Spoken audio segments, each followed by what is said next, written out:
Harvest.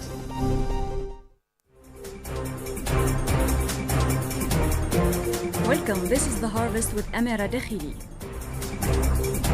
UN experts urged Mali to investigate reports of summary executions and enforce disappearances after dozens of bodies were found near a military camp.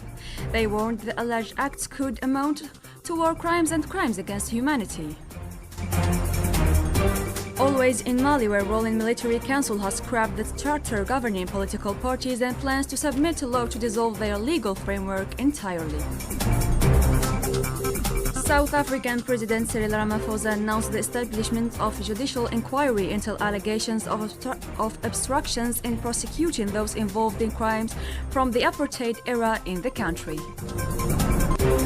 The Congolese military justice system requested that the Senate lift immunity of former President Joseph Kabila and authorize legal proceedings against him for charges including war crimes and crimes against humanity, announced the Minister of Justice of the DRC. On the eve of International Workers' Day, Moroccan rights and political organizations called for unified actions against state policies, citing worsening crises in several sectors. Zambia's copper production increased by approximately 30% in the first quarter of 2025, reaching around 224,000 metric tons, up from about 173,000 metric tons in the same period in 2024. The 7th Algerian Product Fair will take place in Nouakchott from May 22nd to 28th, 2025. Algeria's Ministry of Foreign Trade invited national businesses to register online to promote their products across various sectors. In sport, Algeria tops the African Wrestling Championship in Morocco with 16 medals, including 9 gold. Under 20 finals continue today.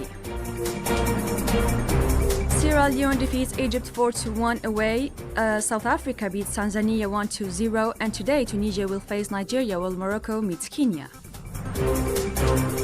Before we wrap up, on this Labor Day, we honor the dignity of work and the strength of those who build our nations every day. On this occasion, Miwanda Andrew Kube, regional representative of the African Organization of Labor Unions in Uganda, called for urgent action on key labor issues to protect workers' rights and improve conditions, highlighting 5 main priorities. Let's listen. As we celebrate the International Labor Day, let us look critically at the challenges that are being faced in the current economic environment.